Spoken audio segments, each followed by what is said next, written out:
नमस्कार, बहुत स्वागत है आपका हमारी खास पेशकश में। मैं हूं आपके साथ ऋतु ज्ञानवानी। 7 जून को विश्व पोहा दिवस मनाया गया और सुखद संयोग यह है कि मंगलवार को ही इंदौर को साफ सुथरे गुणवत्तापूर्ण खाद्य पदार्थों को लेकर ईट राइट चैलेंज अवार्ड दिया गया। गर्व की बात यह भी है कि इंदौरी पोहा पूरी दुनिया में अपनी पहचान रखता है। इंदौर में रोजाना करीब 80 टन पोहे की खपत है, जो अपने आप में एक रिकॉर्ड है।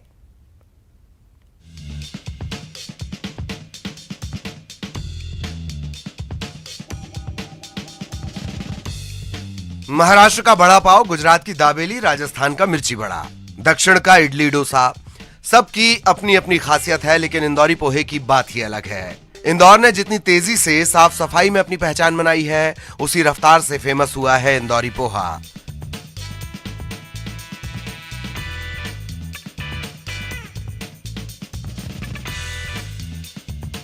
पोहे को दुनिया पहले फास्ट फूड के रूप में जानती थी, लेकिन अब इसकी पहचान है सुपर फूड की। वजन घटाने के मिशन पर हो तो पोहा, सेहत बनाने के मिशन पर हो तो भी पोहा। सुबह सुबह एक कटोरी पोहा आपको देगा लगभग 250 कैलोरी। सब्जी, मूंगफली, नारियल और नींबू मिला दें तो फाइबर, विटामिन और एंटीऑक्सीडेंट अलग से।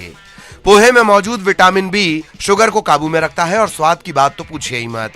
इंदौर में करीब 7 तरीके से पोहा बनाया जाता है। 56 दुकान से लेकर सराफा तक सभी जगहों पर सुबह सुबह मिल जाता है पोहा, और हर किसी का स्वाद अलग अलग। क्या उत्तराखंड, क्या महाराष्ट्र, इंदौर का पोहा न खाया तो क्या खाया। इंदौर का जो सबसे फेमस टेस्ट है वो पोहा है, और यहाँ दूर दूर से लोग आते हैं पोहा खाने के लिए। तो पोहा बहुत टेस्टी मिलता है यहाँ पर, और यहाँ की सेव पोहा, उसके ऊपर जो मसाले, इट्स सुपर टेस्टी। एंड आज पोहा वर्ल्ड पोहा डे है आई थिंक। तो फर्स्ट ऑफ ऑल तो सभी पोहा लवर्स के लिए कॉन्ग्रेचुलेशंस, और सभी के लिए हैप्पी पोहा डे। और 56 का पोहा तो बहुत ज़्यादा फेमस है, हम लोग हमेशा आते हैं खाने, और काफ़ी टेस्टी पोहा यहाँ मिलता है। हम लोग नासिक से आए, हर बार इंदौर में आने के बाद इधर 56 दुकान पे आते हैं हम लोग। इधर का जो स्पेशल है इंदौर का पोहा, वो पोहा भी खाया हमने, पोहा मिसल भी खाया और माल पोहा भी खाया। एकदम बढ़िया टेस्ट है। हम लोग यहाँ से 150 किलोमीटर बोलाई गाँव है, उधर हर महीने जाते हैं दर्शन के लिए, बजरंगबली के लिए। आते टाइम इधर रात में हॉल्ट होके सुबह इधर नाश्ता करके ही जाते हैं।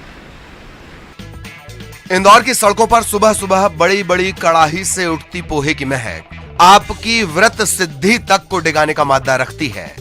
90% इंदौरियों के दिन की शुरुआत पोहे के साथ होती है। अंदाजा इसी से लगा लीजिए कि रोजाना 70 से 80 टन पोहे की खपत होती है, और लॉकडाउन भी इस खपत का बहुत कुछ नहीं बिगाड़ पाया।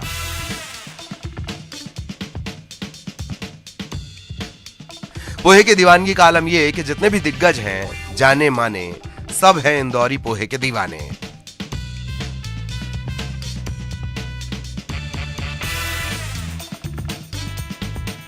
अरुण त्रिवेदी, न्यूज़ 18, इंदौर। इंदौर पोहे की दीवानगी का आलम यह है कि जो भी जानी मानी हस्ती इंदौर आती है, पोहे का स्वाद जरूर उठाती है। पॉलिटिक्स से केबीसी तक इंदौरी पोहे का जलवा है।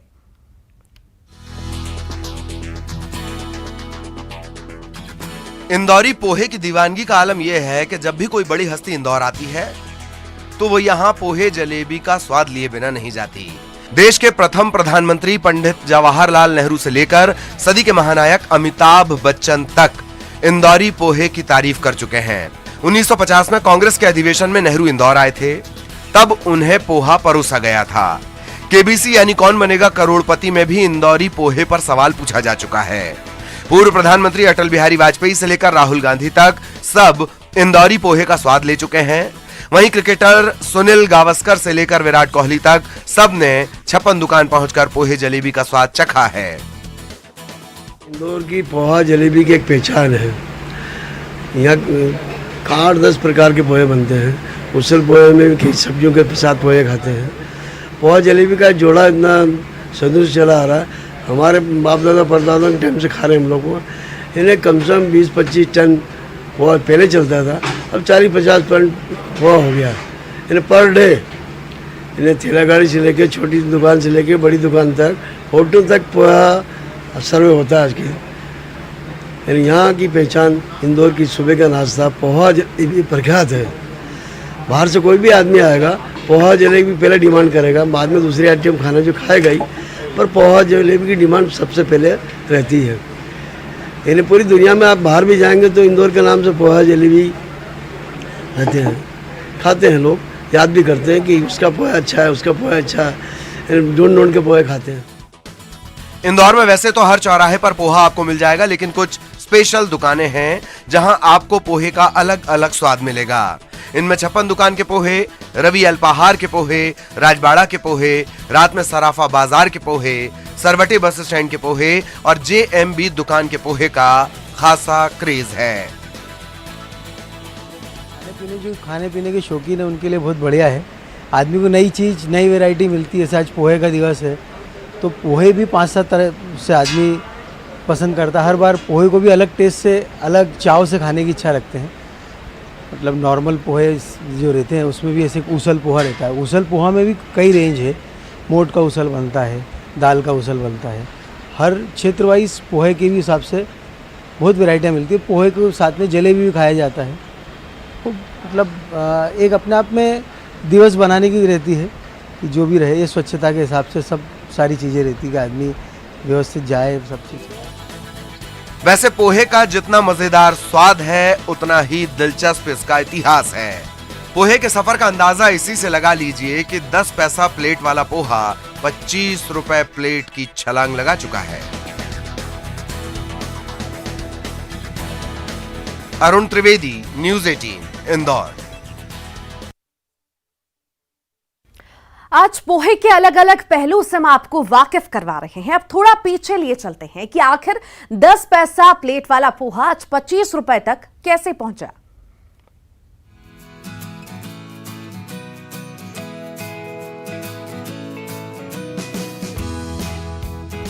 पोहा सेहत और स्वाद का डबल डोज है और अब तो इंदौरी पोहा GI टैग की रेस में शामिल है। लेकिन आखिर ये आया कहां से? इसकी अलग अलग कहानियां हैं, उनमें से एक हम आपको बता रहे हैं। पोहा पहले महाराष्ट्रियन मारवाड़ी परिवारों के किचन तक सीमित था। ये उनका पारंपरिक व्यंजन माना जाता था। धीरे धीरे रोजगार की तलाश में महाराष्ट्र के रायगढ़ जिले के निजामपुर से पुरुषोत्तम जोशी इंदौर आए। उनकी यहाँ बुआ रहा करती थीं। उन्हें इंदौर ऐसा भाया कि यहीं के होकर रह गए। इन्होंने ही सबसे पहले इंदौरियों को पोहे का जायका चखाया। तिलक पथ पर उपहार गृह नाम से दुकान खोली। इससे पहले इंदौर में पोहा बेचने वाली कोई दुकान नहीं थी। तब 10 से 12 पैसे प्रति प्लेट की दर से मिलने वाला पोहा आज 15 से 25 रुपए प्लेट पर पहुंच चुका है। एक से शुरू हुई दुकानों की संख्या अब 3000 के पार हो गई है। ये वे दुकानें हैं जहां पूरे दिन पोहा बेचा जाता है। पोहे में वैरायटी का क्रेज है। उसल पोहा, पनीर के साथ पोहा सबसे ज्यादा पसंद किया जाता है। तो पोहे में खास तरह के मसालों को मिलाने का भी दुकानदारों का अपना एक अलग अंदाज है।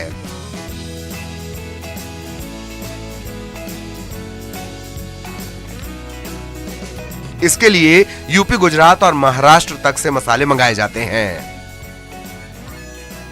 56 दुकान का नाम तो पूरे विश्व में प्रसिद्ध हो चुका है। अब इंदौर से, इंदौर के बाहर से, विदेश से भी कई ग्राहक हमारे हैं जो आते रहते हैं यहाँ पे। और हमारी स्पेशलिटी है कि हमारा जो पोहे रहते हैं वो हम ना तो ज़्यादा चरखे रहते हैं हमारे पोहे, ना ज़्यादा मीठे रहते हैं। तो एक बराबर का टेस्ट है जिससे आप बच्चे से लेकर बुजुर्ग तक सब खा सकते हैं पोहे। क्या बोलते हैं लोग पोहा खाते? हालांकि बस सेटिस्फाइड रहते हैं, खुश रहते हैं। इंदौर में तो क्या है, पोहे के बिना शुरुआत होती नहीं है इंदौरियों की। तो महाराष्ट्रियन और मारवाड़ी किचन से निकला पोहा हर वर्ग के लोगों की पहली पसंद बना हुआ है। ऐसा हो ही नहीं सकता जो एक बार इंदौर का पोहा खा ले वो उसकी तारीफ ना करे। लोग जब विदेशी दौरों पर जाते हैं तो इंदौर का पोहा पैक करवा कर ले जाते हैं, क्योंकि उन्हें कहीं भी ऐसा स्वाद नहीं मिलता। आपको ये जानकर हैरत होगी कि पोहे का सबसे ज्यादा उत्पादन छत्तीसगढ़ में होता है, लेकिन इसकी सबसे ज्यादा खपत इंदौर और फिर पूरे मालवा इलाके में होती है। आप समझ सकते हैं कि पोहे को लेकर कितनी दीवानगी है। और अब तो दीवानगी का आलम यह है कि इंदौरी पोहा GI टैग की अपनी दावेदारी को दम के साथ रख रहा है। और इंदौर की उपलब्धियों को देखकर लगता है कि वो दिन दूर नहीं जब जीआई टैग मिलने पर हर इंदौरी एक दूसरे को कहेगा बधाई हो भैया।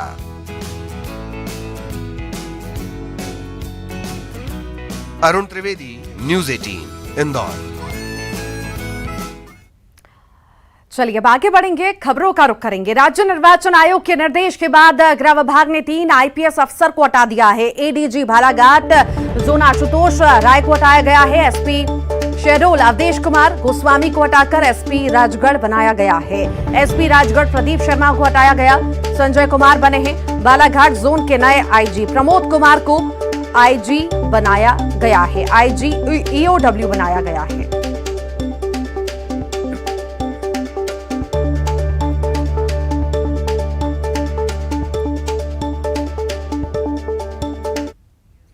दुर्ग में आदिवासी गोंड समाज का महाधिवेशन। पाटन में आदिवासी गोंड समाज का वार्षिक अधिवेशन हो रहा है। महाधिवेशन में सीएम भूपेश बघेल शामिल हुए। महाधिवेशन में प्रभारी मंत्री मोहम्मद अकबर भी मौजूद रहे। समाज के लोगों ने सीएम का जोरदार स्वागत किया।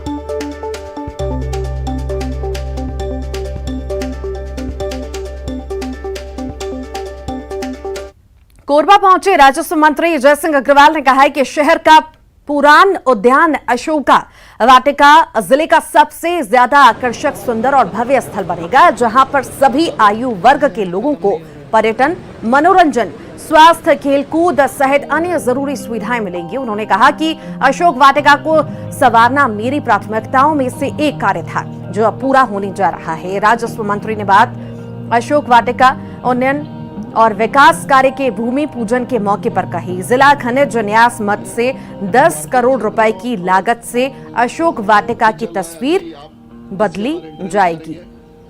माननीय मुख्यमंत्री जी के कोरबा प्रवास के दौरान हमने अशोक वाटिका के उन्नयन और सौंदर्यीकरण की मांग की थी 10 करोड़ रुपए की, और माननीय मुख्यमंत्री जी ने बहुत सी घोषणाएं जो हमारी मांग पे की थी, उसमें 10 करोड़ रुपए की घोषणा अशोक वाटिका के लिए भी किया था, जिसका आज अभी विधिवत भूमि पूजन हुआ है और अशोक वाटिका काम बड़ी तेजी के साथ होगा और बहुत ही सही और सुंदर और विकसित ढंग से होगा।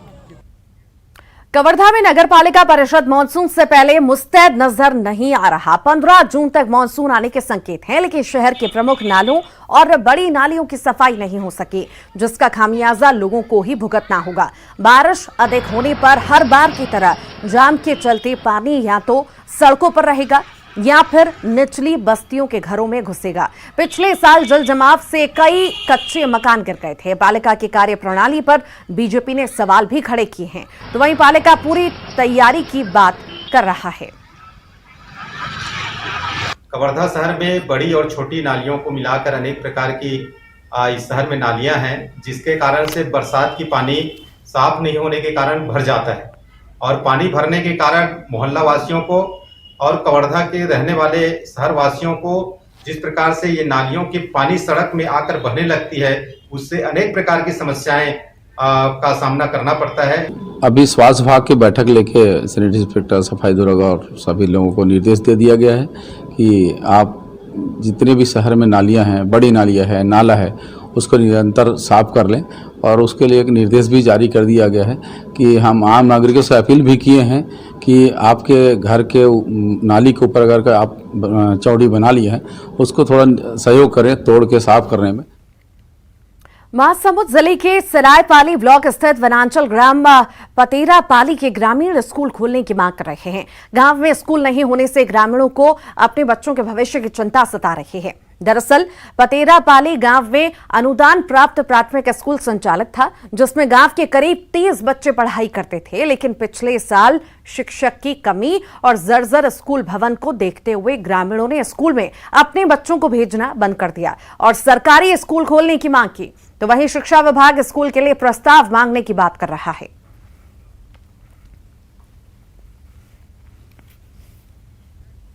और इसी के साथ ही फिलहाल के लिए इस बुलेटिन में इतना ही। खबरों का सिलसिला लगातार जारी रहेगा।